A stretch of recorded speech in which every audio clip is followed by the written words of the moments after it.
What it is, what is up, what is good, gamers? This is Shonuff 71, aka Digadulamite. Purple bling bling, y'all. Tariff 30%. And your auditory canals are tuned into episode 278 of the Gaming Vessels podcast.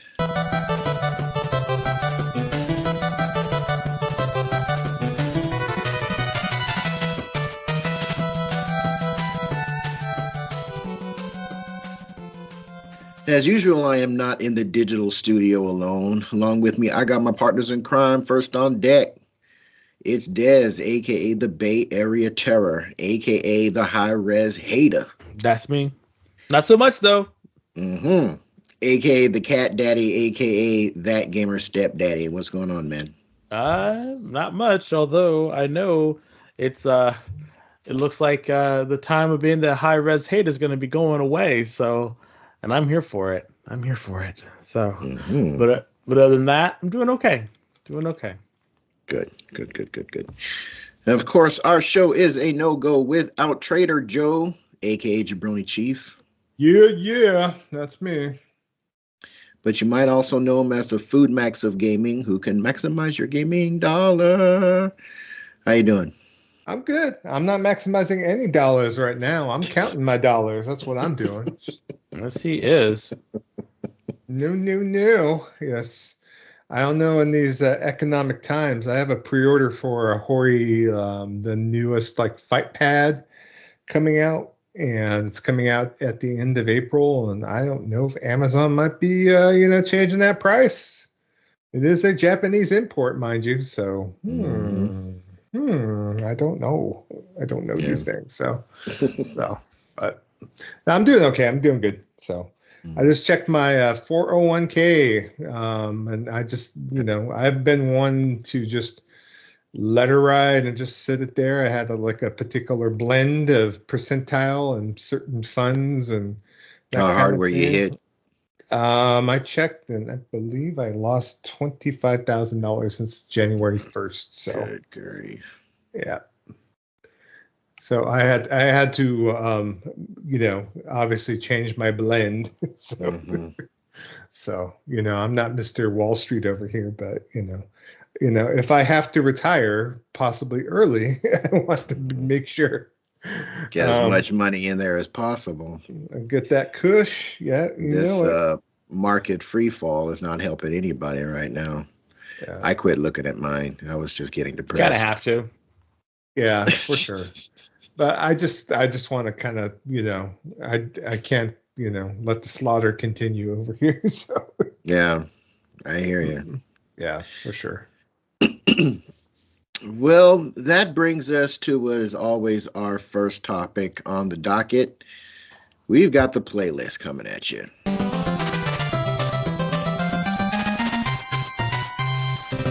So I think we'll kick things off with Dez. What you been playing, man? Alrighty, what have I been playing? Well, as always, actually, I'm going to end off with what I've normally been playing. You guys you all know what's coming, but I'm gonna hold off on that. So I played two new games since last we spoke, and that was Atelier Yumiya. And if you're familiar with the Atelier games, it's about cute little anime girls running around being alchemists and making all types of alchemical, shenanigans and going off and doing something. But there is kind of this the hook, or I say the cycle is running around, going on adventure, getting stuff, and then making different reagents and all this other stuff. And I've always enjoyed those games. I have a bunch of them, only played a few of them, but I've always loved them. And so this is the newest one, and they've changed it. They've changed it quite a bit. It's got you actually have a little a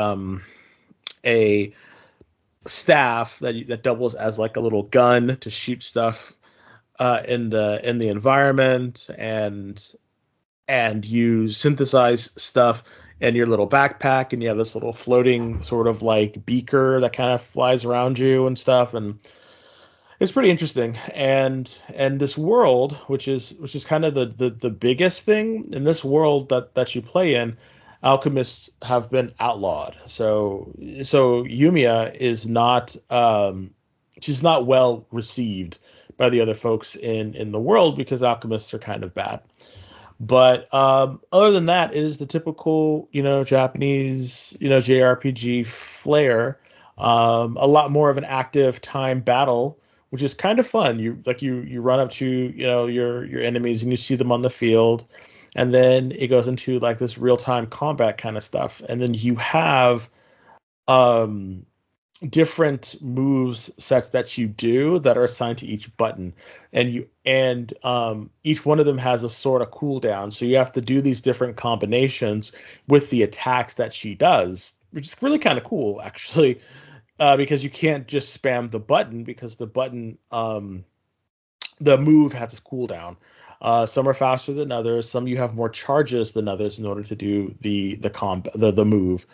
So it's kind of fun, and she's very agile. She's flipping around. She's got a little bit of what is it? What's her name? The witch with the hair. Bayonetta. Yeah, she's got kind of like Bayonetta stilettos on, where she can use to like kind of like jump around and propel herself in the air while she's fighting and stuff. So it's kind of cool, and you can set the parameters for the other two people that are within your party. So you always have two people in your parties, two guardian, her and like two other people, and you can set their how they're going to fight and whatnot with you. So yeah, if you've played any kind of like Tales game, then you're familiar with sort of the, or any, just you're familiar with the combat. And then there are different radiuses, which is kind of interesting. There is a close radius, and then there's a far radius. So when you're in a close radius, that's when you do your melee attacks, and when you're in your far radius, you do your ranged attacks. And then of course there's certain monsters are weak to certain ranges.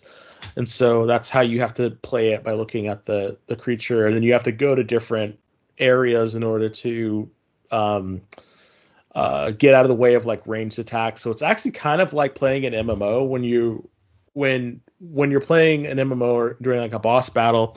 I think it's anyone really, and the boss will telegraph it's a move, and you have to move out of that little red area. That's kind of how this is, but you can do it by and there's blocks, so you can block, and when you block, you can either sidestep or you can block.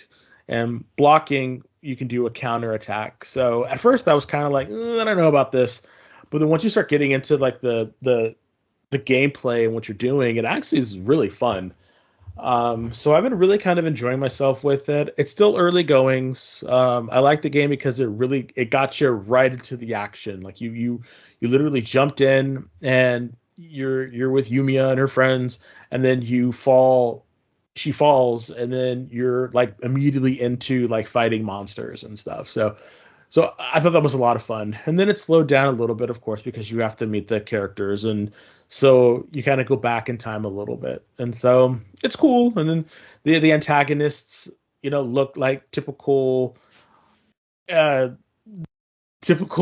of like JRPG stuff. Like one of the guys is like a big humanoid white wolf with a giant mane, and he's all like, and then you have like a masked man, and they're all so it's just a typical thing that you would think, so that's what's funny about it, is it's very typical, and that's not bad by any sense of the word. It's just kind of funny. So, but I've been really enjoying, and I'm looking forward to playing some more of it. So it's been fun. So is this one of those games where you have to grind an area to get high enough to move on to the next stage of the story? Not that I've seen. No. Okay. Definitely not. I mean, you can grind, but it doesn't really make sense to grind. I mean, you can, but a lot of it is just like running around, gathering ingredients, fighting monsters, and then pushing the story forward. And then, of course, Yumiya's big thing is, I'm going to prove that alchemists are not bad people, and, yada, yada, yada. And you're kind of like, well, okay. So that's kind of what's funny about it is she's just like, I'm gonna do the best that I can, and and you're like, okay, let's go then. But yeah, that's what I like about it is a lot of the games were turn based. This one is definitely not, and I like the movement. I was actually thinking that you might actually like it, Kev, as well, because it actually was kind of fun. So, Okay. but other than that, I also started playing Atom Fall, which is a nice double A game, and people will be like, it's Fallout at home, or Fallout Light. yeah, Fallout Light, and it's its own game. Yes, it takes inspiration from alt timeline type games in which there was like atomic stuff going on, and it's in England, and so listening to all the various different people's accents is kind of funny. The British accent is kind of funny.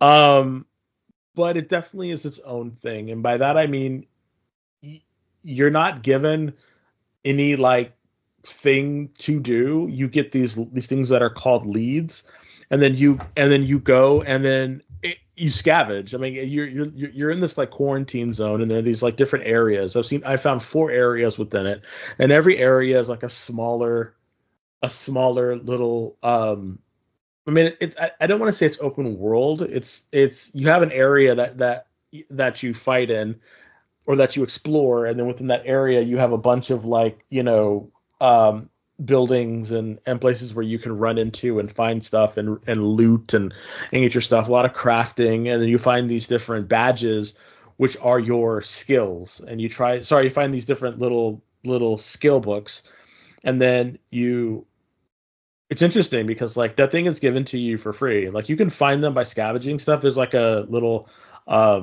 metal detector that you can run around and find stuff, and so it's kind of fun running around and just kind of exploring stuff, and the enemies are pretty rough, because you can't, like, they'll swarm you, because it's usually you versus like at least 3 to 5 people. So but as you get better, you will be able to take them with stealth kills. You can mow them down. There are weaponry, but the bullets, like the ammunition, is kind of limited. There is a bow and arrow. It's first person, and you really kind of like run around. And a lot of the gameplay is your interaction with people too, and you get into their mess about what they're doing and stuff. So the game really depends upon you running around and exploring the world. If you're not gonna explore the world, or you want something to be handed to you, that does not happen at all in this game. Like, you really kind of gotta put in the effort to meet people as you're playing the game, and get leads from them, or find leads in various different places. So you just got to look everywhere, which is good. And the one thing that I'll say that I do not like about the game is, because you're looking everywhere and you're looking for resources and you're looking for crafting materials, it seems like there should be a little bit more around. Because sometimes, like, you spend the majority of your time looking around for stuff, and a lot of times there's just nothing there. A lot of bombed out buildings, and I was just hoping that something is there. On one good note, though, check the waterfalls. Like, they got the memo. Check the waterfalls. So, but other than that, each area is I don't want to say ruled, but has a certain amount of people that are in it, and that kind of are the dominant kind of like antagonists for each of the areas, and so you gotta kind of get around and not be seen and all this other stuff. So, but it's a fun game. I've really been enjoying it, and the people that you meet in the game are interesting, and the lore that's going on is kind of fun. So I'm enjoying it, and I really like Rebellion. I think they're a fantastic studio, and while it's not Strange Brigade 2, I will definitely support them when I see them, because they're a really great studio and they make really good games.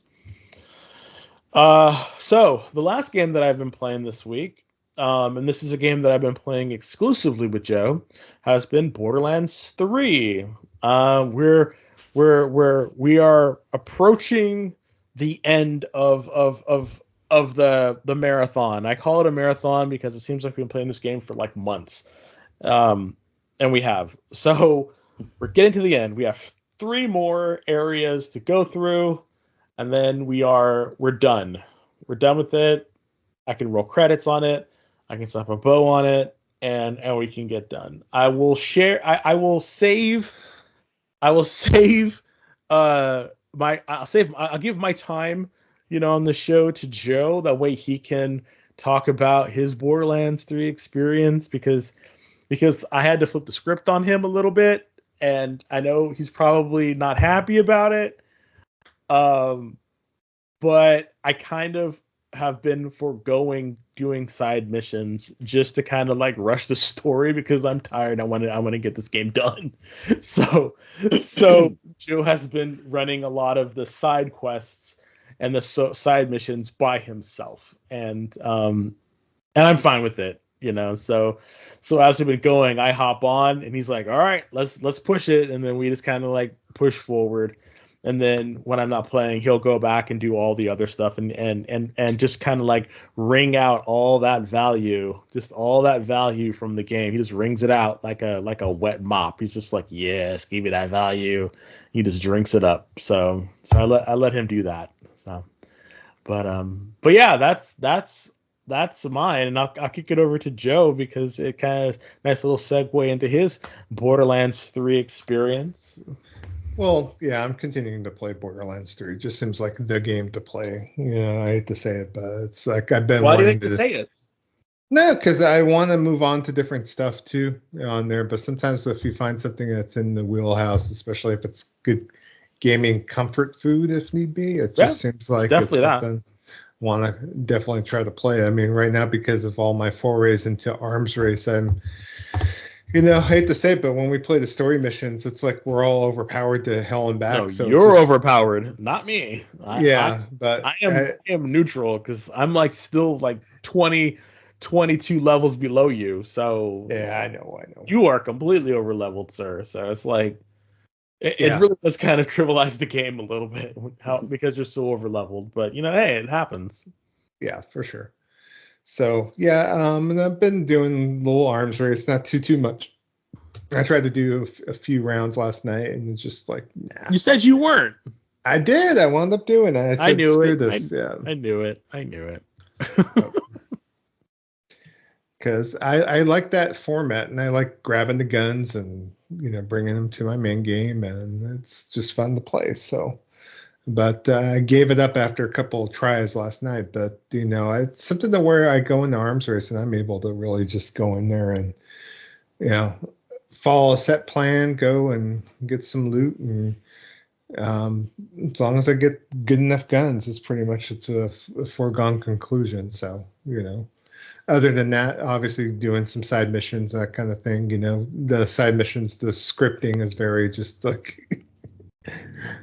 typical Gearbox. So, Randy from Gearbox. That's right. So Randy. So, I've also been playing Monster Hunter Wilds a bit. So I'm at Hunter rank 40 right now. There's like a soft cap at 40.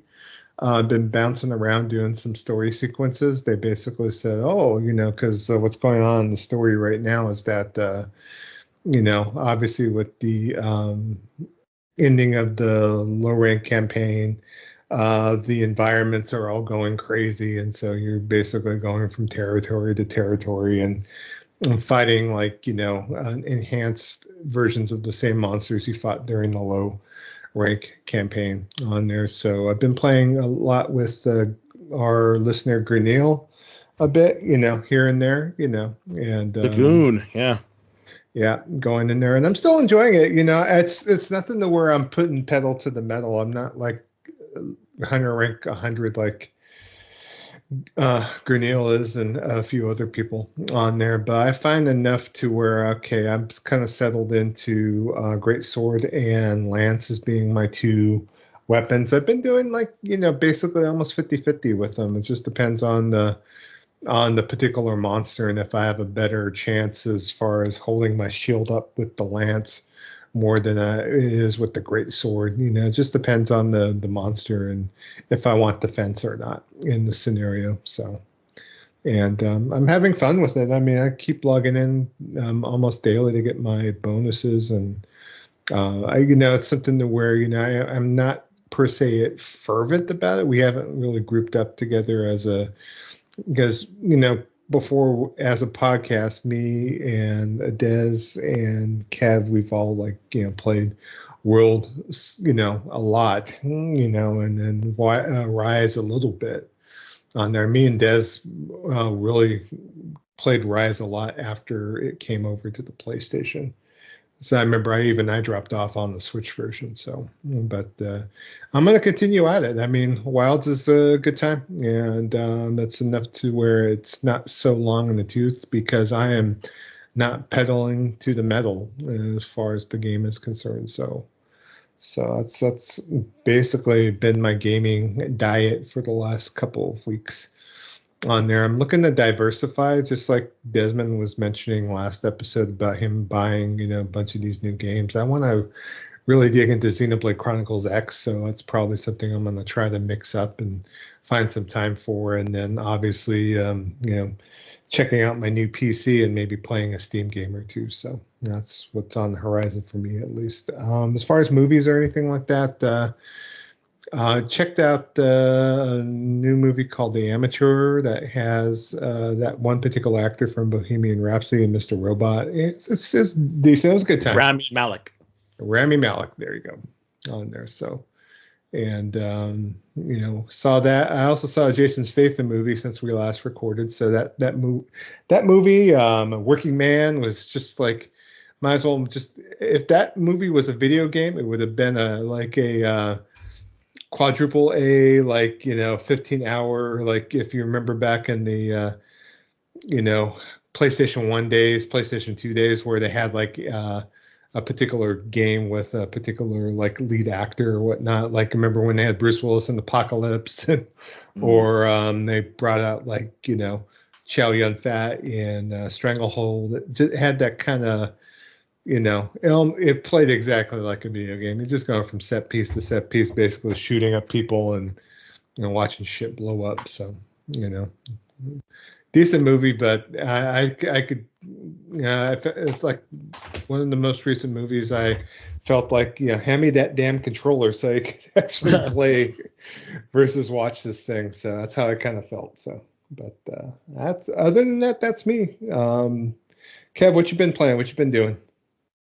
So I'm gonna kick things off. My retro recon, I got nada, but it's not because I didn't have time to play. I actually did find some time to play video games this week, and the only game that I've been playing for the most part, aside from jumping into Helldivers 2 for a little bit, has been Assassin's Creed Shadows. I'm probably 7-ish hours into the campaign.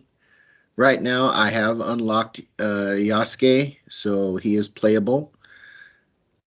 And the one thing that I have to say is this game is dope.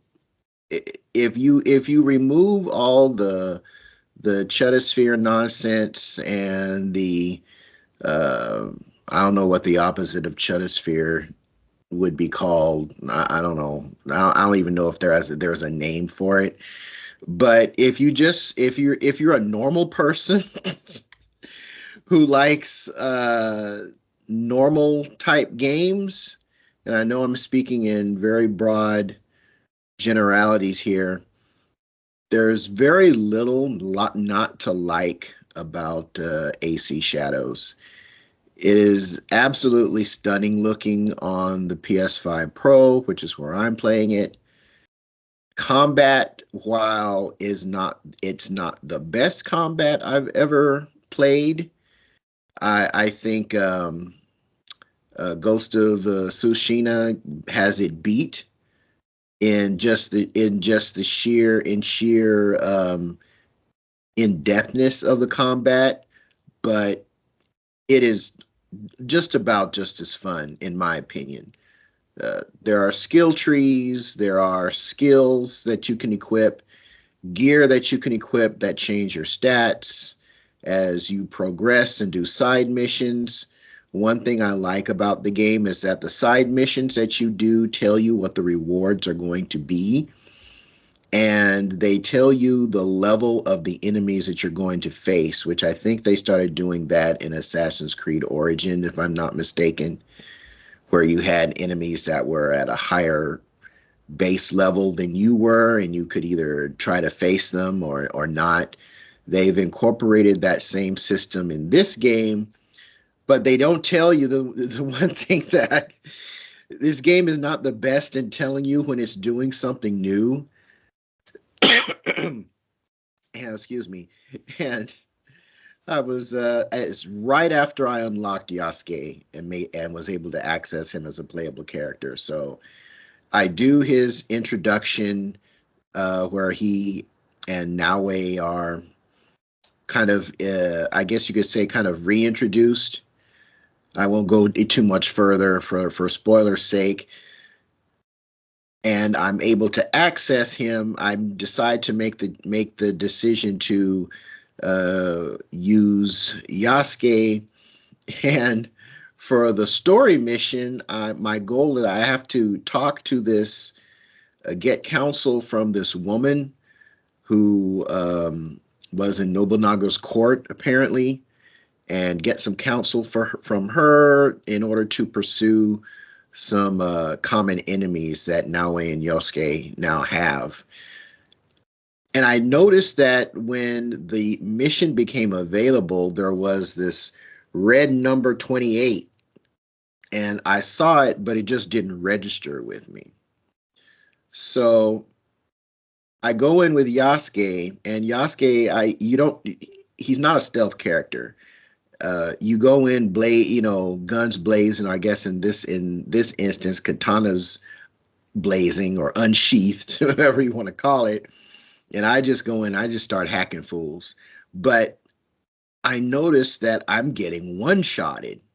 Like some regular foot soldier just comes up and just does a little love tap on me. It doesn't even have to be with a weapon. It's like I got killed by a kick one time.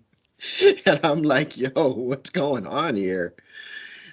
And then I'm looking at I said, did I just suddenly change the difficulty level some kind of way and not noted why am I getting one-shotted? So I said, all right, let me switch to a different mission. So I switched to another mission. Again, there's these numbers that are in red that I'm seeing but are just not registering. I'm like, well, I go there and I try to complete that. Keep getting one-shotted.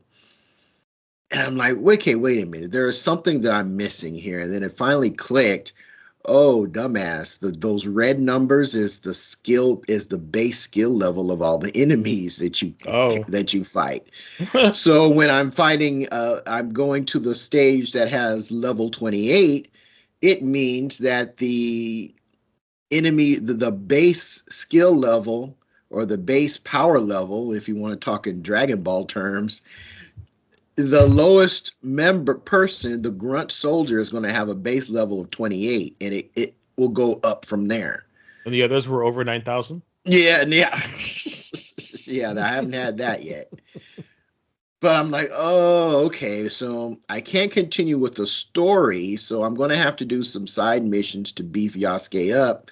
And even if I was to switch to Naue, she's not up there at level 28 either. I think I've got her she's like at level 12 or 14, something like that. She's like a couple of skill levels above Yasuke right now, because you really can't even access Yasuke until you're about 4.5 hours into the game.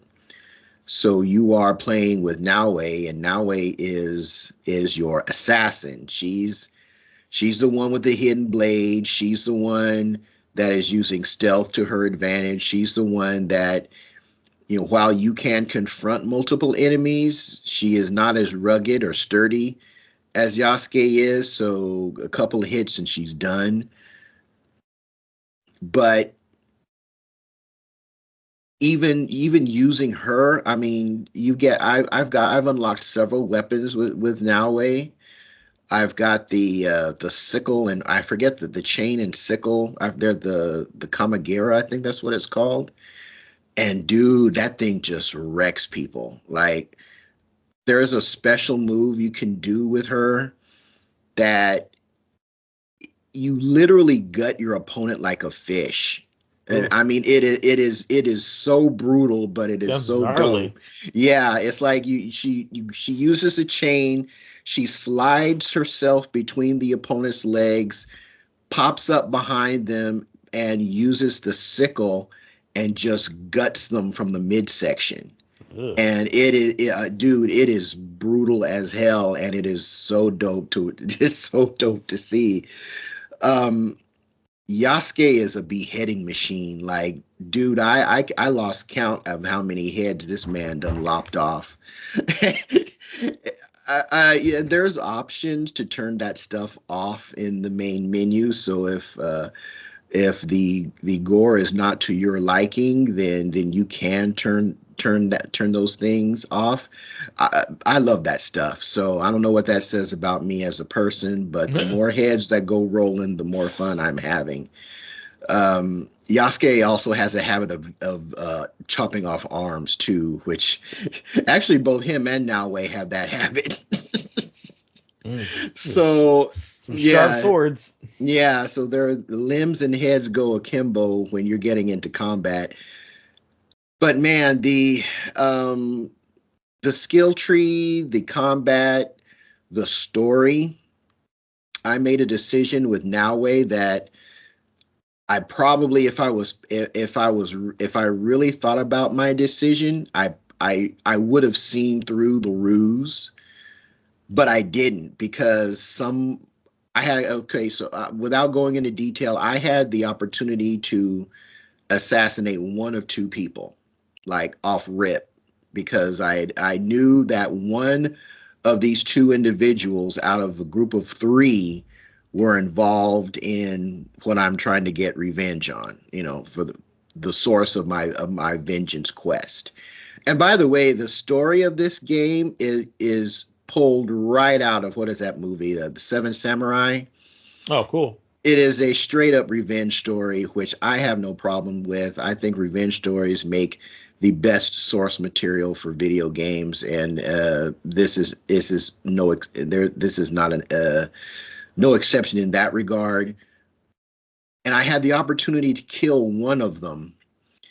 I made the decision because it was so obvious. I should have second guessed myself. I don't know if it would have made a change in the story. Something tells me that it does, but so I think maybe when I replay this game, I will keep that part in mind and choose the other option to see what happens.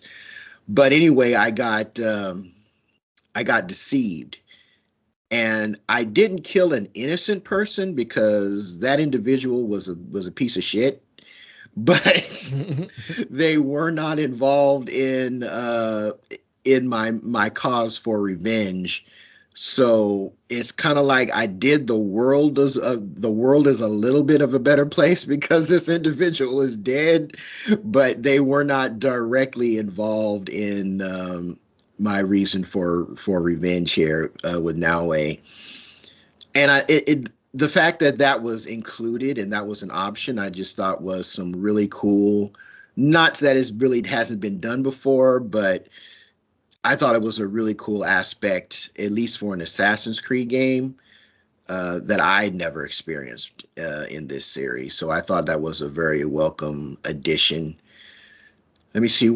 As far as things that I don't like, in prior Assassin's Creed games, you always knew where your target was, or you had to talk to certain people, and as you talked to them or did what you had to do, your ultimate target for that story or that scenario was revealed, and you knew exactly where they were.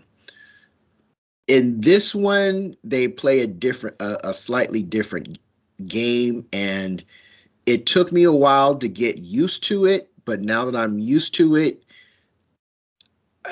I get it, but I'm not really a fan. So as you play, you have these options of this option to unlock scout individuals, or people that can do scouting for you. There's one or two ways to do it. You can either purchase them outright off the map. So like for 300 yen, I'm going to say yen, even though it's not yen that they're calling it. It's just the name of the currency escapes me. But let's say you've got 300, you can unlock some scouts for 600 yen. So you go ahead and take that.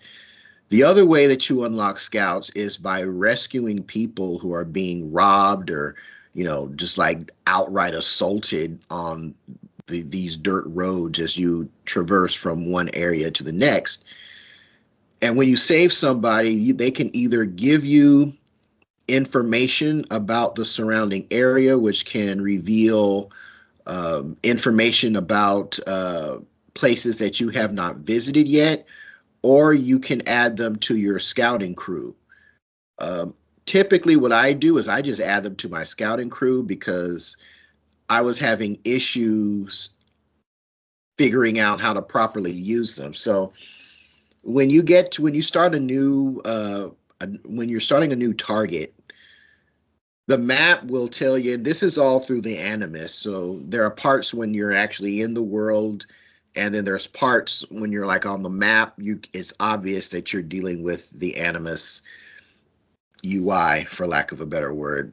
So the Animus will give you these clues. Okay, your target is in this area. They are in this city, and they are in such and such a temple, or in such and such an area within this city, or whatever. And what you have to do, in order to generate the waypoint, is you have to send a scout on the map to that general area. When you deploy the scout, there is a radius, a pulsating radius. It looks like a radar signal on the map. And if you think that the target is somewhere within that radius, then you deploy the scout. And if you hit, and if the waypoint is there within that radius, then you get your waypoint and you can move on from there. Some of the clues were not clicking with me initially. And the reason they weren't was because, and the game doesn't tell you this, you have to constantly either look at withdraw or magnify the map in order to change what the map tells you. So when you're at the furthest, when you're zoomed out, you see the regents or the regencies. The clues will tell you, okay, this person is in such and such a region, and they're in such and such a city, and like I said, so you have to use those clues to determine where you're going to place the scout. The game really doesn't do a good job of explaining that to you, and for me, it was just like, okay, where is this person supposed to be? And a lot of the time, even after you do that, once you get to the waypoint, it doesn't highlight where the person is. Instead, you again are greeted with another radius point that is highlighted in blue, which is telling you that your target is somewhere in that blue radius somewhere. So you have to, if you have Noway, you can use the I call it sight beyond sight. I forget what they call it in Assassin's Creed. I think it's Eagle Vision, depending on which game you're playing. If you use Eagle Vision, then your target, and if you're within the range of your Eagle Vision, it'll pop up. With Yasuke, it's a little bit different because he needs to be like practically near them, because he doesn't have he doesn't have sight beyond sight like Nawe does. So you got to be like running around and using your kind of like your focus sight, but in a lot of the time you have to be much closer than you have to be with Nawe, which I guess kind of sort of makes sense because Nawe has shinobi training and Yasuke is just a samurai, so he don't that stuff doesn't work. He can't do that stuff, which I get, but can be a little bit of a pain. So sometimes I just got tired of looking for somebody. I said to the YouTubes, where is this individual at? So, but man, this game is a lot of fun, and it's really all I've been playing since the game dropped. So I haven't really been messing with Monster Hunter Wilds that much, not because I'm tired of it or anything. It's just once I loaded Assassin's Creed Shadows and thinking about all the hate that this game has been getting, I'm like, okay, is this the second coming of Dustborn, or is this game actually good? And my personal verdict, of course, I don't have a verdict. I can't really give a review until I've actually finished the game. But my initial impressions are that this game is pretty dope. So if prior Assassin's Creed, of the newer Assassin's Creed games, strike your fancy, if you enjoyed Odyssey, if you enjoyed Valhalla, you're going to really dig this. I didn't play those games because they just seem so map heavy and mission heavy and kind of bloated. I don't get that sensation with this game. And another neat thing is that through Assassin's Creed Shadows, you have what's called the Animus memories at the intro screen, at the splash screen. If you access one of those memories, it allows you to play Assassin's Creed Origins, Odyssey, Valhalla, that one with Bayek. I can't remember that name of that Assassin's Creed, and I think one more. So that's nice. If you now you have to be like subscribed to one of the higher tiers of PlayStation Plus in order to play them, because they're part of that streaming, and I think some of them are part of that you could download as part of your PlayStation Plus tier subscription. Mm-hmm. But if you have access to those games through one of those means, then you can actually play that game through the Assassin's Creed 3 interface, which I thought was kind of cool. So you don't even necessarily have to go and buy those older games, because this game, if you're a PlayStation Plus subscriber, either the middle or the upper tier, the highest tier, you'll get access to all that. So I thought that was pretty dope. But that is what I have been playing this past week. Did I watch anything? I really didn't watch anything new. Solo Leveling has finished its second season. I will just say this: if you're not watching Solo Leveling, you're living your life wrong. That is like one of the dopest new animes to come out. It is so good. It is bloody, and there's a lot of fighting, and a lot of people get mauled and butchered and eaten by these interdimensional monsters. But dude, Solo Leveling is so badass of a series. Get yourself a Crunchyroll subscription and watch that. It is. I don't know which I like better with regards to newer series, that or Demon Slayer. It's really close.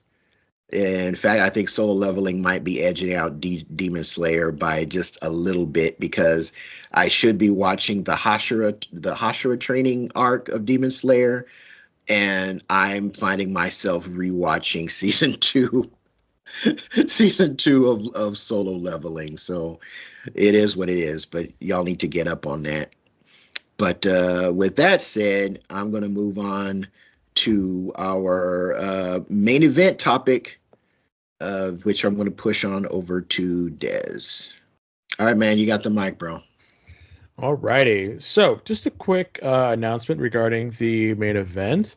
We're gonna hold off on discussing it until our next episode, as we didn't get anything back. We really wanted people to talk about this because we didn't want to be the only ones talking about how much time we spend playing games. So the question is, what game have you spent the most time playing? If you want, you can give us your top 3 games as well.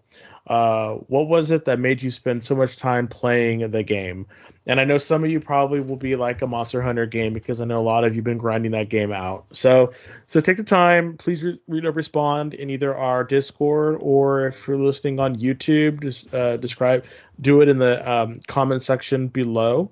We would love to talk about it. Give you our responses as well. So like I said before, we're gonna skip it until next week. Another reason we're gonna skip it is because we have a pretty big Jabroni Gaming news, which is following me right now.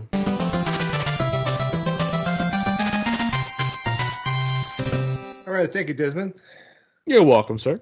All right, Jabroni Gaming News. This is the Switch 2 Business edition on here. So we're gonna, I throw a lot of talking points, things to kind of discuss, that kind of thing. So we'll go start out from the beginning. The Switch Direct happened this past Wednesday on here, and pretty much Nintendo kind of blew everything up as far as announcing and whatnot. So the release date for the Switch 2 is going to be on June the 5th on here. That is worldwide on there. So it is going to be $449.99 on here. Also in the UK, it's going to be like £395 on there, and 469.99 euros on here. So there's also a Switch 2 Mario Kart World bundle, which has a digital version of Mario Kart World that is going to be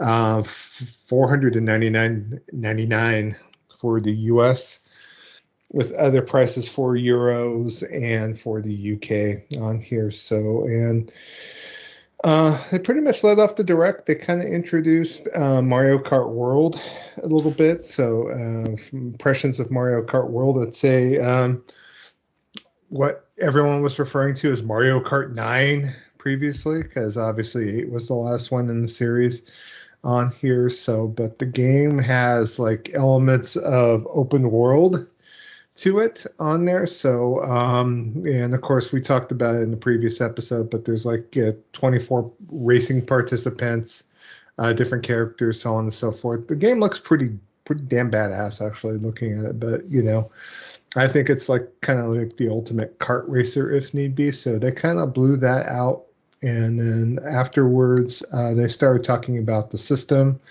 We finally got to see what the C button was all about. It's for chat. So they have all sorts Imagine of that. God forbid, yes. It kind of looks like they basically took Skype and plastered into the Switch 2 OS, and so you could actually buy a camera for the Switch 2 as well on here. I know Hori has a camera that looks like a piranha plant on there. So, yes, but we got to see the whole vignette of, hey, these young gamers talking, playing games together, sharing the screen, taking pictures together and selfies, and quite wholesome.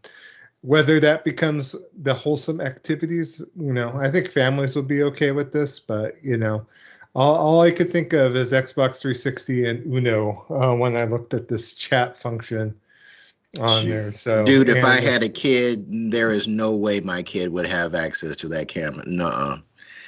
No, that would be parental control to oblivion. Well, yeah, there is a Switch parental control app. So basically, you can control that. Whether parents will actually control that, who the hell knows? But Yeah. I don't know even if me and There the is a gaming vessels. there is a pedo issue with Nintendo products and freakazoids trying to get to kids. Yeah. That it may not be a big issue, but it's enough of an issue. If I was a parent, I'd be locking that shit down real fast and in a hurry.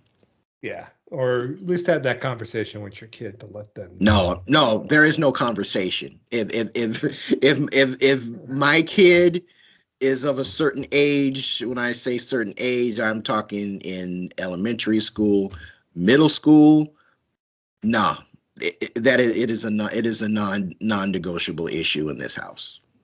Especially if I'm paying the bills. No. No, I'll give your little friends at school your game code, and y'all can chat, but there will be no camera business. No. Mm-mm.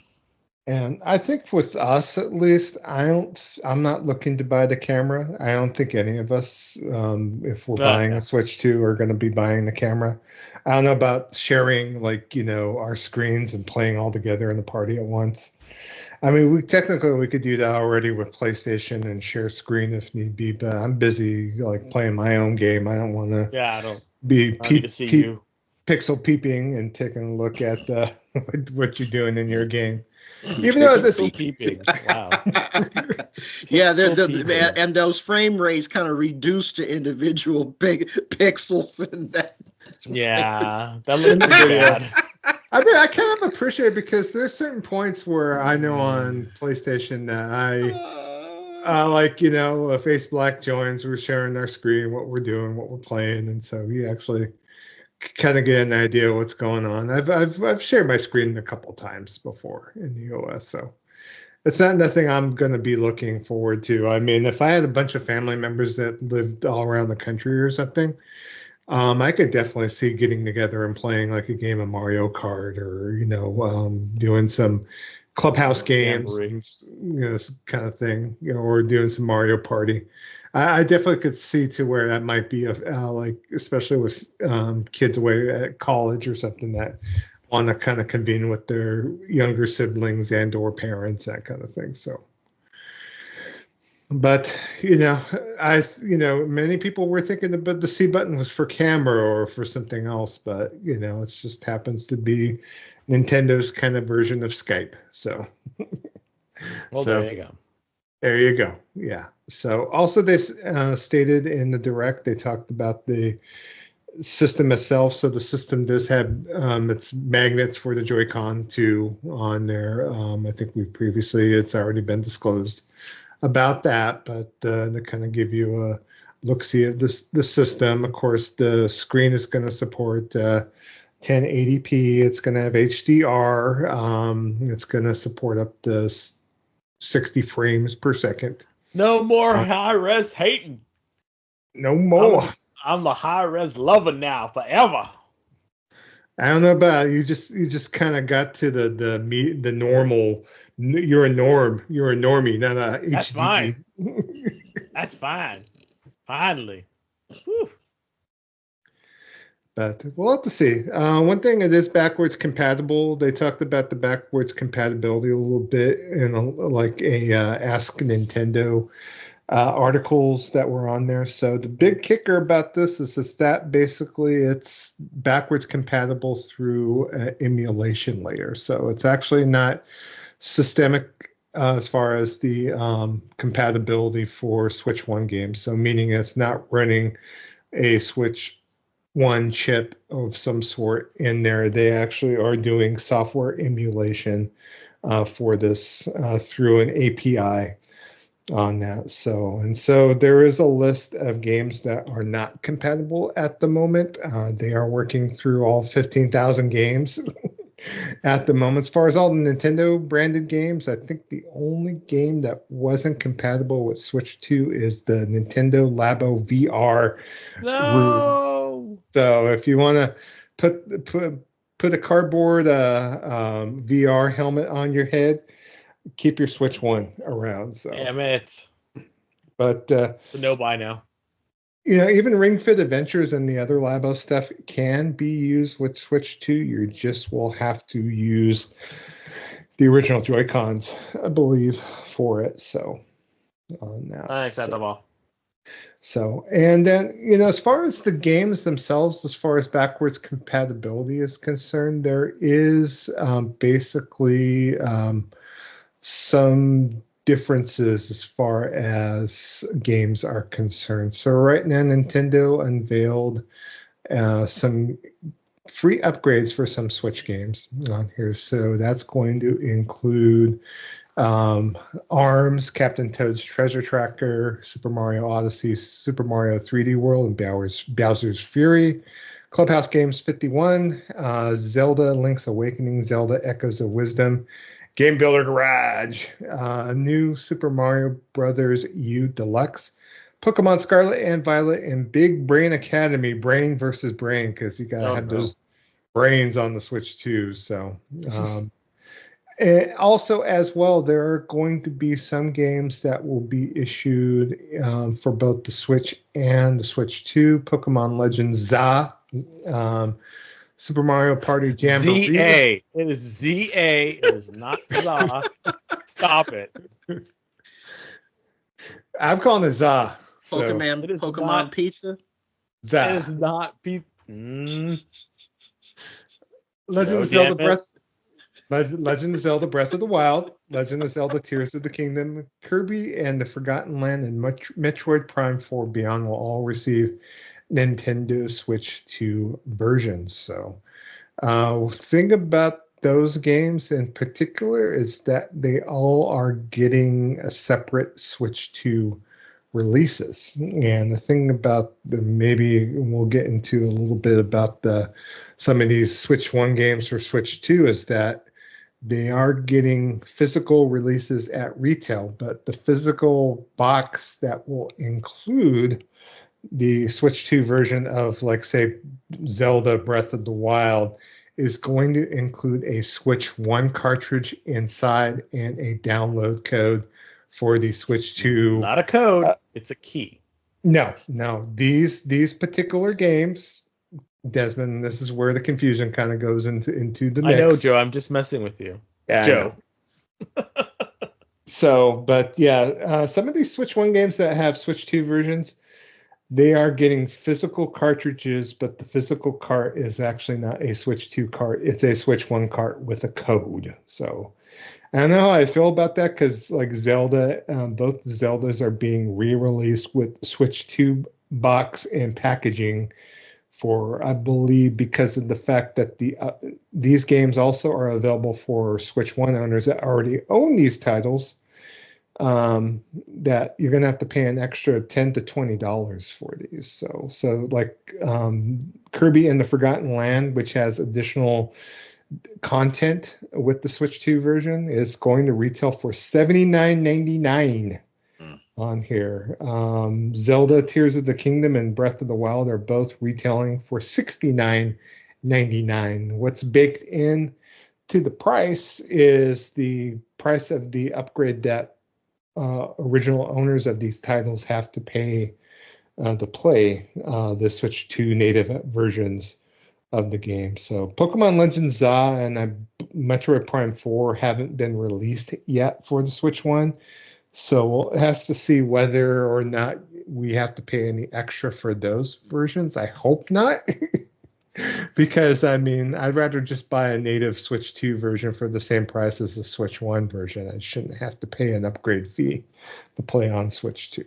So, but we'll have to see about that. So, also, too, we don't know yet as far as how any of these other games besides the games listed are going to run in back compat. I'm hoping that there is going to be some sort of just like when you play a PS4 game on PS5, especially if a frame rate is unlocked, the ability to be able to go ahead and play these games at a higher fidelity You kind of tell, especially if a game has drops on it on the Switch, that because of the fact it's dropping, it's probably not locked at a 30 frames per second frame rate. So there's more than likely the ability, even though that's not getting a quote unquote Switch 2 patch, that there's still going to be like a resolution bump and a performance bump on that. I know Xenoblade Chronicles X, it was already looked into the code that there is a 60 frames per second ability in the game for support. I'm assuming for the Switch 2 and whatever emulators might be running in the background of all this. And this is, they kind of showed also a bunch of games in the Direct as well for the Switch 2. And before I go into that, what's your overall, I mean, can I get you guys' like take on the system itself, the system price, and how you feel about the back compat business? So I'll let you go first, Kev. There's a lot that I'd like to say. I have to say about this Nintendo Switch reveal. Almost none of it is good, but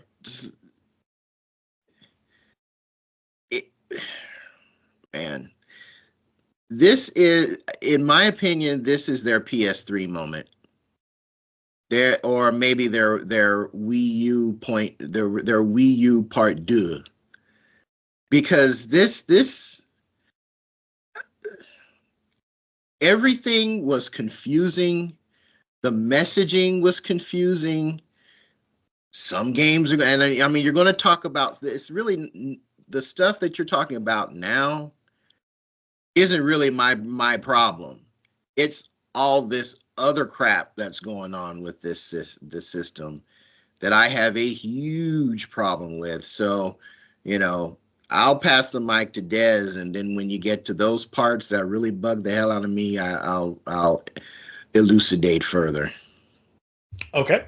So for me, personally, I'm excited for it. I have been wanting this from Nintendo for a very long time. I do wish that the price was cheaper, but that's what it is. And I'm not going to try to justify the price or not justify the price. That's what they priced it at. People can say that it's due to tariffs. People can say that it's, inflation. People can say all these different things.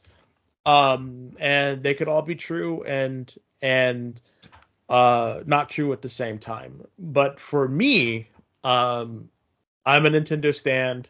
I say that, with my chest. So do I wish it was cheaper? Of course. I think everyone does.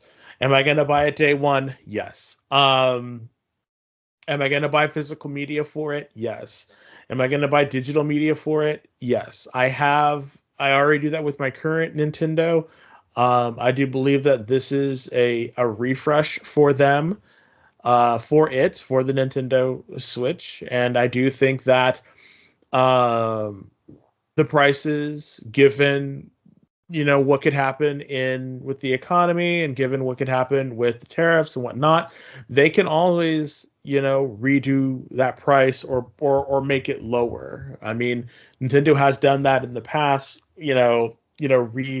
Readjusted the pricing, and made stuff cheaper before. So it can be done, and they can do that. So for me, I am a serial optimist. I do believe that not all games will be have keys or download codes or anything like that. Cyberpunk is going to be all on the cart, which is awesome. And I think, if you don't like the price, you don't like what Nintendo's doing, then you vote with your money. Don't buy it. That's fine. It'll make it easier for me to get one day one. So I'm okay with that.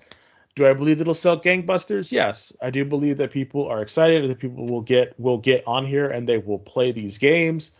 Although I have talked to a couple other friends of mine who and they all have, the first Switch, and in their minds, a lot of the things that they're feeling is if it's not broke, don't fix it.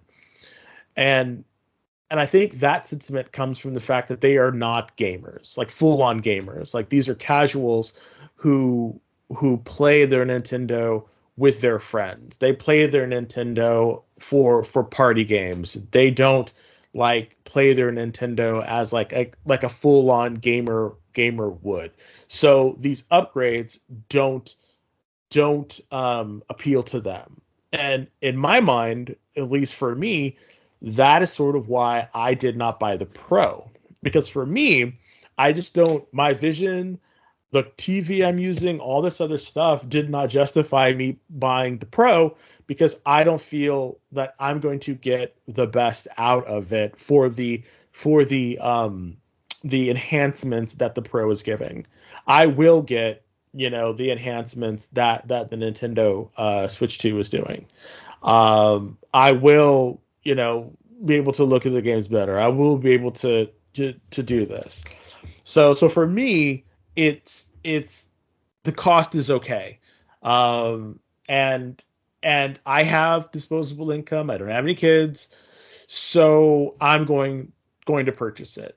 I know a lot of people are saying like, oh my God, Nintendo Switch 2 in this economy, man, and then, John BT brought up something really good about, Nintendo 64 games being over $100, with the cost of inflation. Inflation is a real thing. So, and you can say that, but we're not living in 1984. We're not living in 1998. Like we're living in 2025. And how is the money, like how are we doing financially now? Yeah, the dollar was stronger back then, or whatever. Yeah, this, you can think about that stuff. But now in 2025, if you have the disposable income and it's worth it to you, I say go ahead, buy it. I am, and I'm gonna, plug it in. I'm gonna play the crap out of it. So I'm excited for it. So that's how I am. Okay. And for me, I haven't really talked about how I feel personally about this. And right now, I've kind of divested myself out of Switch as of late in the last couple of years, just because of performance and, just the fact that, I'm definitely into my home console gaming. I don't play Switch 2 on the go that much on there. I mainly play it docked on there. And I think this is a good opportunity for me to get back into Nintendo gaming and kind of, get spirited back into checking out a few games and going back in my Switch backlog, which I have a significant Switch backlog to be able to kind of make an effort to start playing some games from my backlog on there. My only kind of wrinkle in the mix with this whole thing right now is these Trump tariffs that are kind of wreaking havoc. So right now, even though the system was announced for $449, $499 with Mario Kart, Nintendo has held back US specifically from pre-orders on April the 9th. And so they are going to be analyzing the tariffs placed by the Trump administration prior to opening for pre-orders. They did state that June 5th will still be the release date. So there's a significant possibility that the price of the Switch 2 and the Switch 2 Mario Kart World Bundle will be possibly higher than the prices given on there. We don't know by how much, but we'll have to see how everything goes with that, and part of me is saying in my mind, I want to get the Switch 2, but at the same time, I don't know if I want to pay the tariff price for it. So is there any no-go price for you, Des, as far as buying the Switch 2? Like say if the Mario Kart World Bundle's $649.99 or something, $150 more, or if the Switch 2 by itself is $600. No. So you're still going to buy it regardless then? Yeah. I mean, I just don't think it would ever be that much. I don't. I don't think it'll ever be that much. The upgrades are just not worth that, you know. Yeah. So while I'm excited at like $500, you know, I cannot see it any more than that. I think they are stretching what the dollars the worth of it with this. You know, now if it had a I think if it had like an OLED screen or something like that and they did it for 500, people would have been like lost people would have lost their ish, you know, but because it's like a really nice, you know, you know, it's the screen is what it is now. I mean, people are kind of like, you know, oh.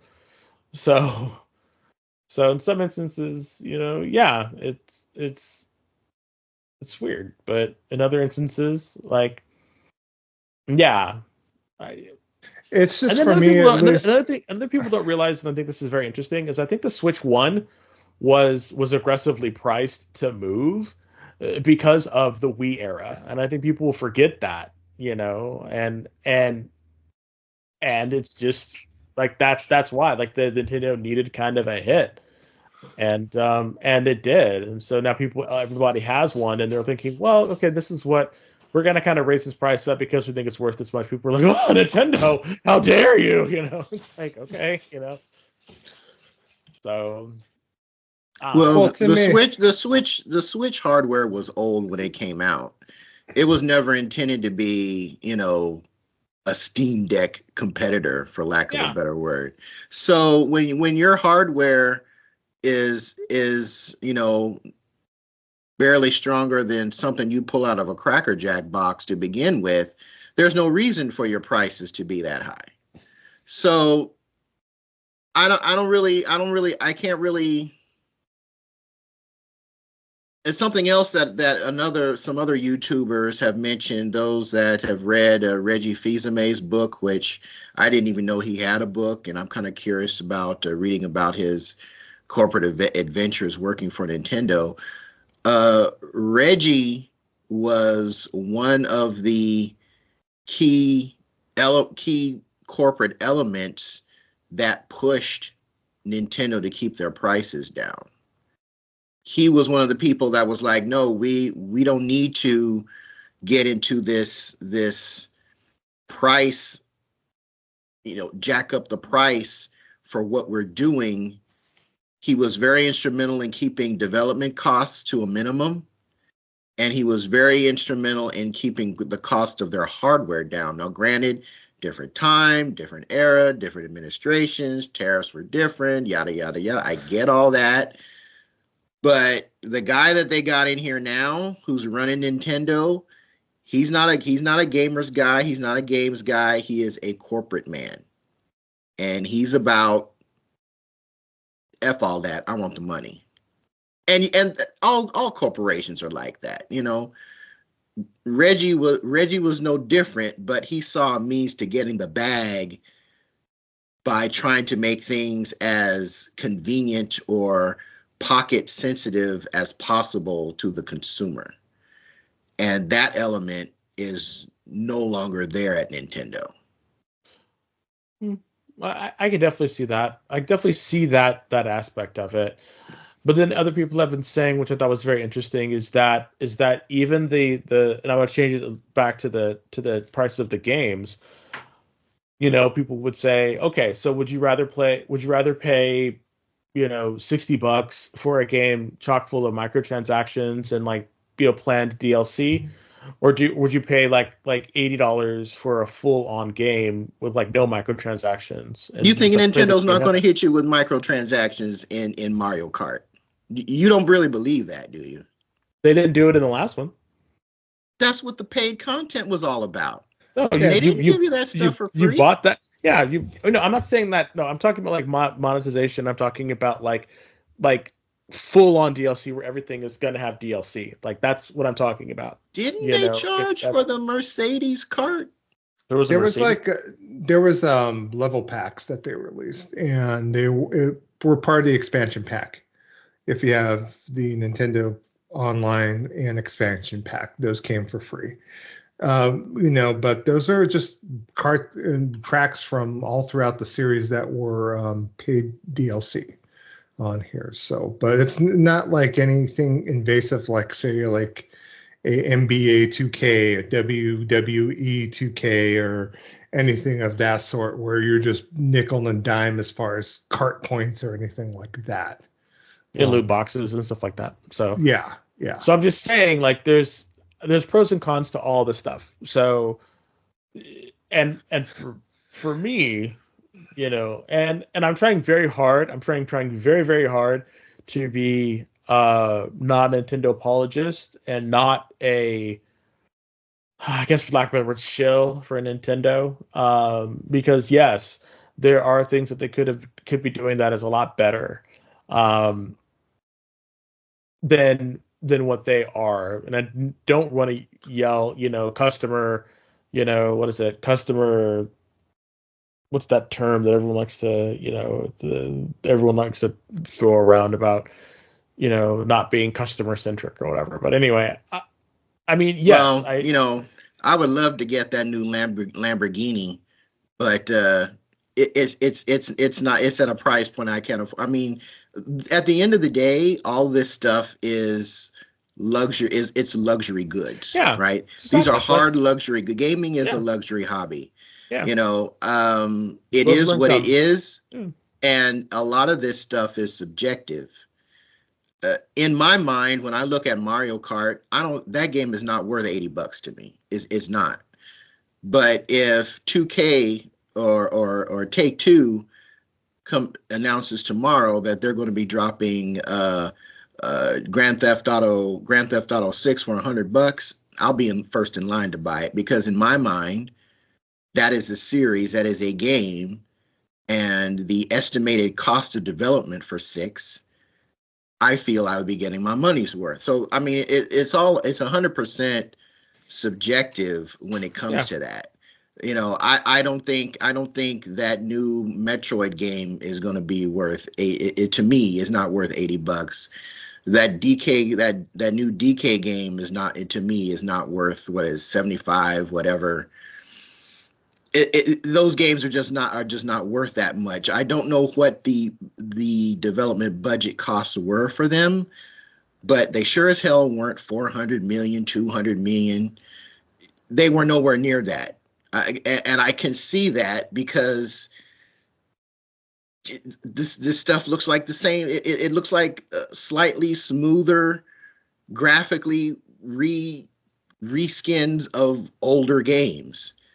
I look at that Mario Kart and I see Mario Kart 8 that just looks a little bit better, and a little bit sharper detail, a little more further draw distance. I don't see a game that is worth $80 physical. I just don't see it. And the fact that they're trying to institute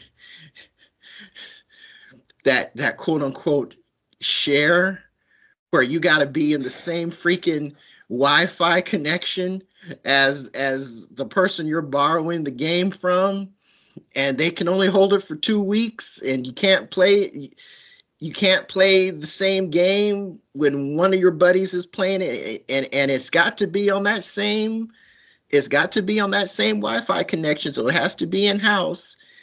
It's like they're trying to institute these big boy accoutrements that people are experiencing on current day handhelds now, and they're coming in at a price that is at PS5 digital PS5 digital price point, and they're instituting these big boy features in a ghetto ass way.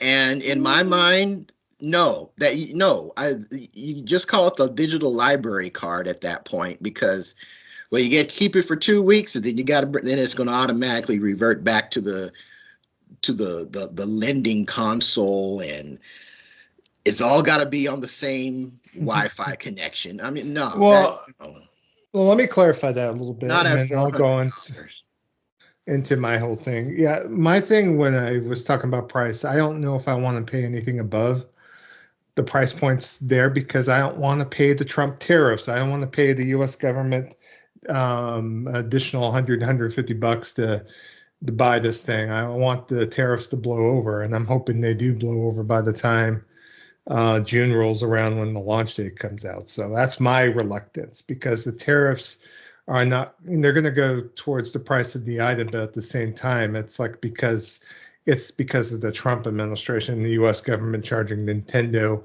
a tax, basically, that is being passed on to me through the price of the console. So that's my reluctance on it. And who knows if the games are going to be more than the listed price too, because of the tariffs. So just depending on where they're manufacturing these games at as well. As far as your question about the family plan, as far as the game share, that was covered in the Nintendo Direct that happened the week prior on there. And that game share basically it's mainly for a lot of families that like share Switch accounts, because normally families that have been stating that you'd have to set up like one Switch as like the parent console, and then the other ones like your kids.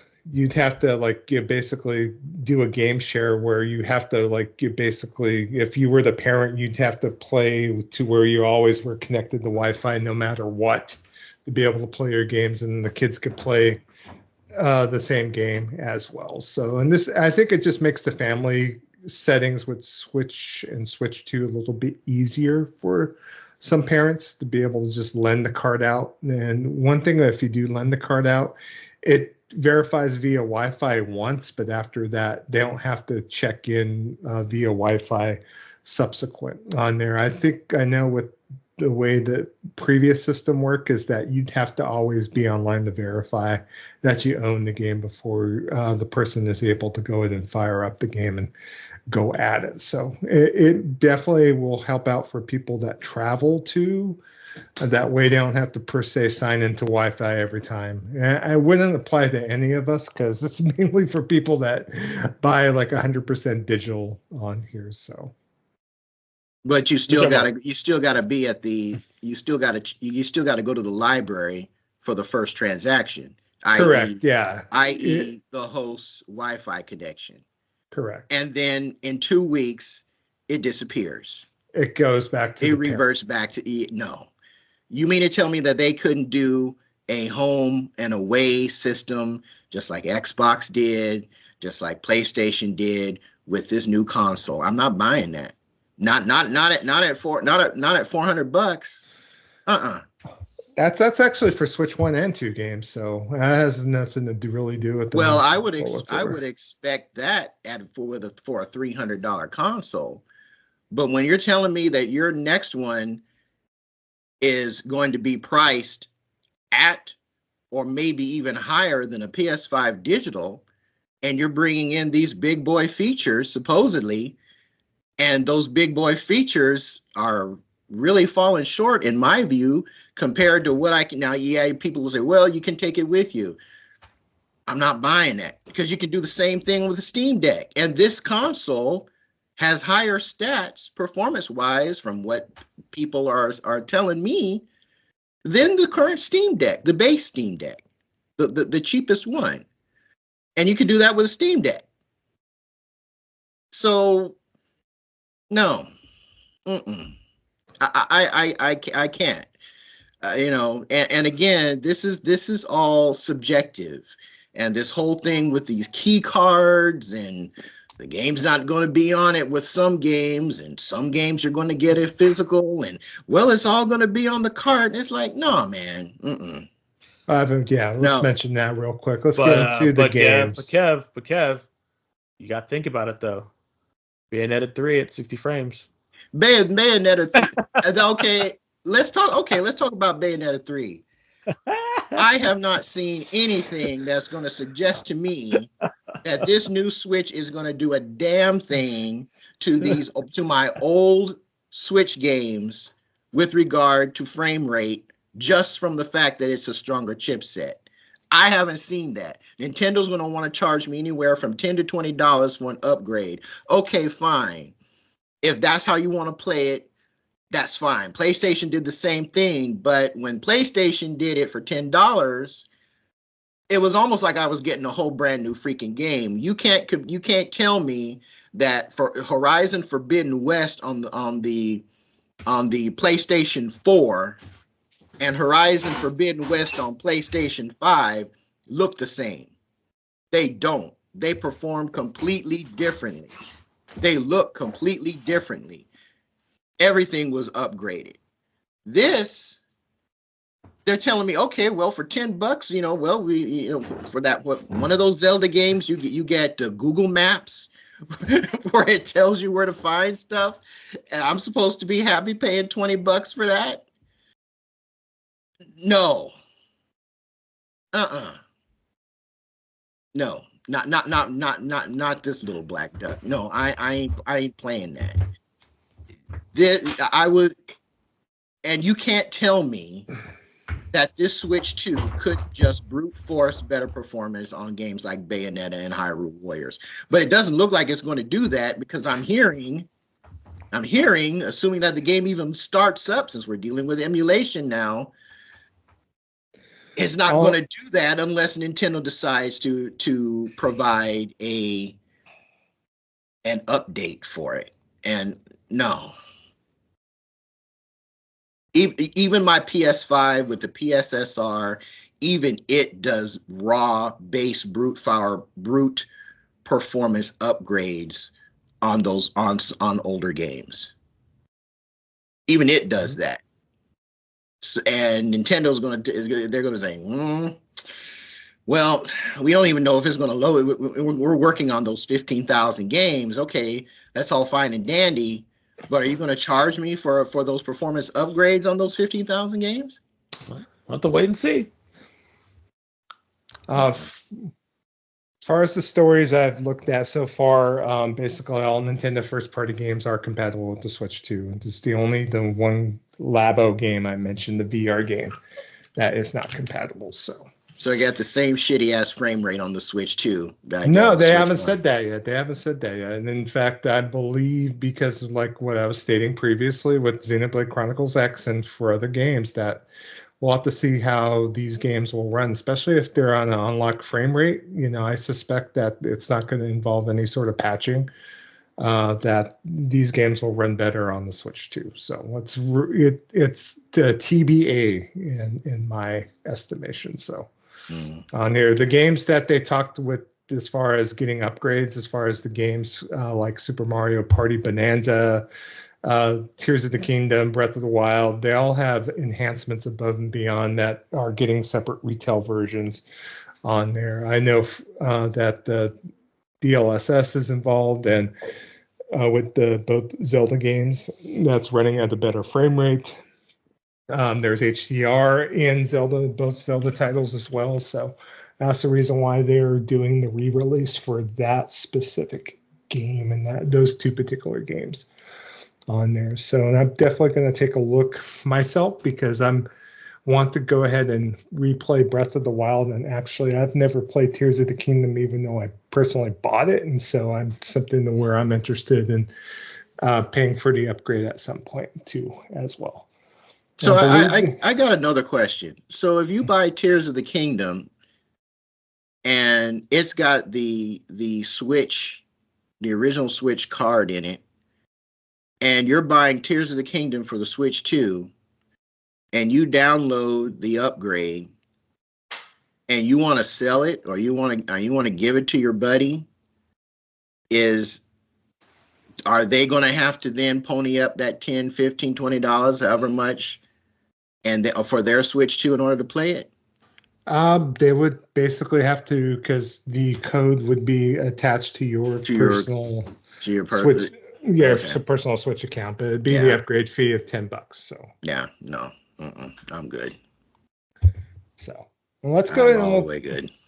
Talk about the games that they announced during the Switch 2 Direct on here. So there's a bunch of partner games they showed that will be available on launch. That includes Street Fighter 6, Split Fiction, Hogwarts Legacy, Hitman World of Assassination, Yakuza 0 Director's Cut, Bravely Default Flying Fairy HD Remaster, Cyberpunk 2077, Kanutsugami, Puyo Puyo Tetris 2S, Rune Factory Guardians of Azuma, Fast Fusion, and a few other games as well. So they also announced that there for Nintendo Online that there is going to be Nintendo GameCube games included with the Nintendo Switch Online expansion pack members.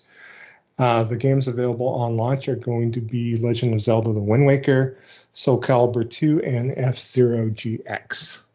On there, there's also a GameCube controller that is dropping exclusively in the Nintendo store, the online store associated with your My Nintendo account. Just like we were talking about before, I know both Des and Kevin mentioned this, but yeah, there is some carts that are coming out as part of these third-party titles that are going to be what they call key cards, meaning that the game's actually on a cartridge, but you have to download the game from the Nintendo servers. This is a little bit different than how they did with Switch 1, where they sold like codes in the box per se. This actually has the code for the game actually on the card itself, so meaning that you can resell the game.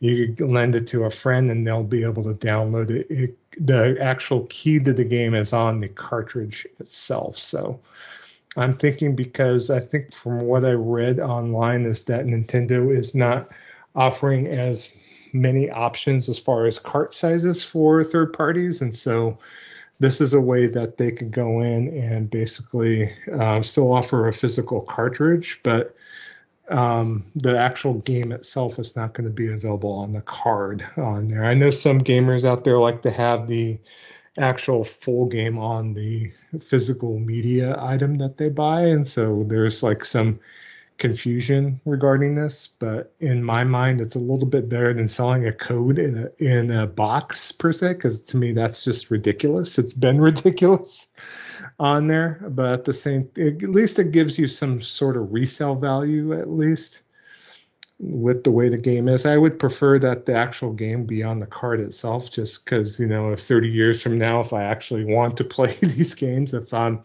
old and at the nursing home or whatnot, if the servers are still available at that time, you know. Okay, Yeah. so the reason they're doing it this way is because Nintendo themselves are not providing, I guess, what, RAM space on their cart, on their actual carts. From these what, people, yeah, what I saw is that there's the less range of cards available. It goes from like these smaller denominations of memory that's available on some of the cards that they're manufacturing for these third parties to a 64 megabyte cart on there. And the 64 megabyte cart's actually more significant in cost per unit. So like say certain games like Cyberpunk 2077, CD Projekt Red finally, they came out and said the full game's going to be on the cart. It's not going to be a game key cartridge on there, but you know, that's why you're seeing like, you know, Capcom electing to do Street Fighter 6 as a game key, because I think that game might even be bigger than what the physical cartridge could actually hold too as well. So then if it's bigger, but then how can they provide these key cards? I mean, the game is going to be stored on the card, right? The key is going to be stored on the card. The actual physical game has to be downloaded. The actual game itself. So the game is going to be downloaded to either your internal or external storage. Correct. And the key is going to give you access to that downloadable content. Correct. Yeah, then physical, it's the same as having a key. It's the same as having a code in the box in my mind, because it's the only thing is if I buy a game that's like this, I can lend it to you. You could play it, you know, or I could sell it to GameStop, because whoever buys it at GameStop, once they resell it, the actual key is on the actual cartridge. The key is okay. But do you see how freaking confusing that is? Even for people that are, I don't consider myself a stupid person, and I've been gaming since the freaking VCS. And this, what should be freaking simple, is complicated as hell. And if I'm someone who's been gaming all my life is struggling with understanding this shit, what is Johnny normal? What's he or she thinking when they're confronted at GameStop with, this game, this isn't, the game's not on the card, this is the key. Okay, it's on the key. Well, the game is going to download to either your internal or your external storage. So if the game is bigger than the internal storage that you've got, you're going to have to get this external card because the key gives you access. This is the dumbest shit I've ever heard of from a modern tech company. I'm sorry. This is retarded. I don't get it. I really don't get it. And I understand, Nintendo fans going to Nintendo fan. I'm the dude here that's ready to drop a C note on Grand Theft Auto 6. So all this stuff is subjective. It's all subjective. Yes. But this, at this price point, and you're giving me these complicated ass options. Well, no. It's not that it's super complicated. It's just the fact that Nintendo continues to use a cart system. The same thing happens when you buy a disc for like a PlayStation game, or when Xbox used to have discs. Discs are games that have multiple or that have a lot more, data on it. Yeah. You know how you can solve that? You can say, hey, this game is only going to be available through digital download. Points. All I need is to make sure I got enough space on my internal or external storage. No problem. I got you. But then you'd be buying only digital games. Well, isn't that where the world is heading toward anyway? Yeah. Instead, now believe me, I'm Captain Physical all day, every day. But instead, we're going to give you these multiple step shit that should be super simple. Well, it's not multiple. You're not doing anything. You're just putting it in the system. You got to get the game card. And then you may have to buy an external storage. What is it? The micro EX card, because the ones that you use from the Switch no longer work for some magical reason. But that's what you did with the PlayStation, though. PlayStation 5, when you bought an external hard drive to put into it to get more games in it. It's just different because it's Nintendo's doing it. So some of these. But I didn't have to buy a freaking key card to do it. No, we're talking about the storage now. The cards. The cards themselves and the discs are pretty much the same thing, because there are some disc games that have more data on it. So when you put it in, you're only getting part of the game anyway, and the rest of it is being downloaded from a server. Then just let the people just download from the this is So it's just because Nintendo continues to use a cart, and cart sizes are much more limited than than actual disc sizes. That's the only difference. And so Nintendo's just being more upfront with you and letting you know, hey, this is what's going to happen. You can still sell the game. You can still give it to your friend. That's still there, and you still have to download it. This is no different than what PlayStation or Xbox is doing. No different. I bet you dimes the dollars that GTA 6 is going to have a download requirement anyway. And of course it will. Yeah. I mean, this is why when you look at a PlayStation 1 version of Final Fantasy VII, you have 4 discs. Now you look at the remake, and it's 1 disc. Because you're downloading 2 discs. But still, though, you're still downloading most of it, a lot of it from the cloud or whatever.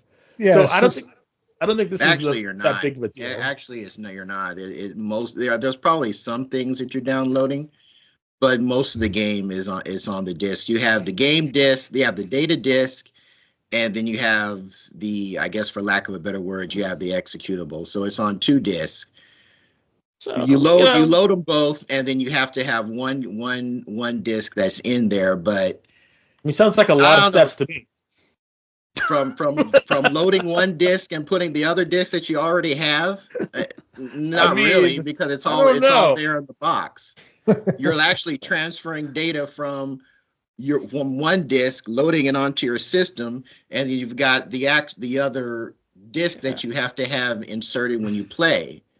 Yeah, that sounds like a lot. Stuff. No, it doesn't. It's actually very simple. But this shit where I have to have a key code and download it to the key, but it's not on the card, it's on my storage. This whole thing just sounds it sounds like cousin Jethro's Tech Solutions, and it's just been ghettoed together with some kind of weird, I don't know. And on top of all that, I gotta pay $80 for Mario Kart. No, miss me with that. Okay. All right. There's some other games that were announced above and beyond. I did talk about the launch games, but there are some additional games.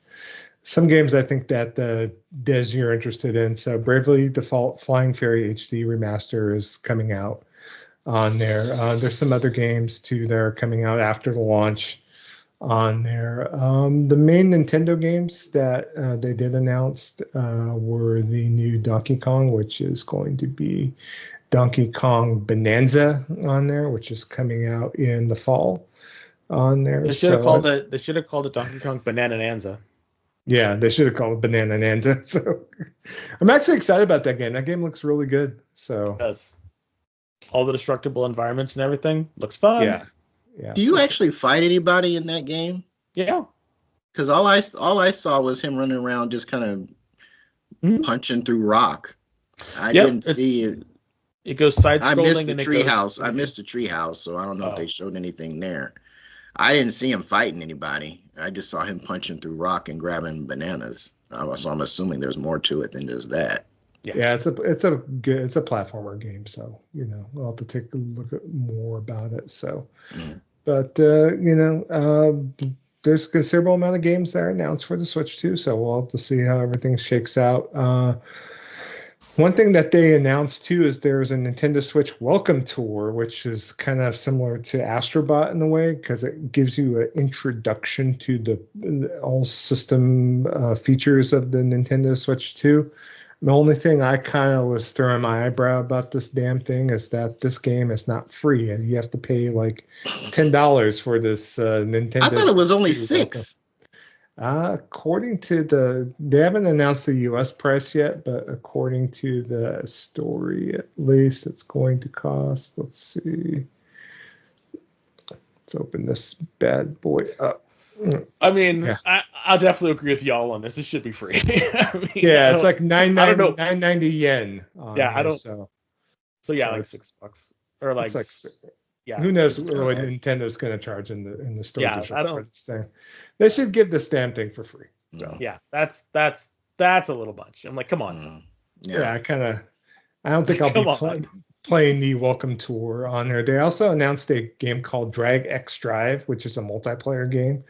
But it basically bringing this game out as an introduction to the mouse controls of the Joy-Con 2 on here. So it's like you're playing like a 2-on-2 basketball game.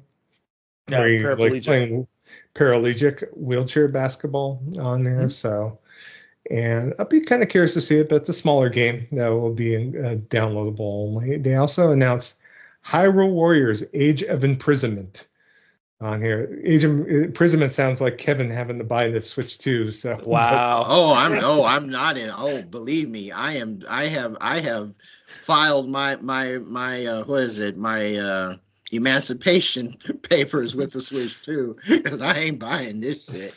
No, sir. Not unless some changes take place. Wow. Even if I got okay. I will restate my statement. You are going to have to show me. There's two things that they're going to have to happen. I'm gonna have to see Bayonetta 3 and the Hyrule Warriors games running at a steady 60 frames per second, preferably not hidden behind a $20 upgrade. Because I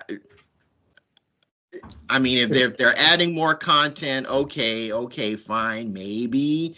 But if you're just giving me some basic ass improvements and making the frame rate steady, and you're going to charge me $20 for that, no, they're not going to charge you that for that. So no. I'm going to need see those games running at 60 frames per second, and I'm going to have to get some type of trade-in boost trade-in value on my original Switch, and that is the only way. And it's like, and my requirements for wanting this thing were so low. I mean, they were beyond. They were in the basement for what I needed from this system to make it worth my time. And some kind of way, they managed to screw all that up. Okay. Primarily behind $80 freaking games for Nintendo first party. I just can't rock with that.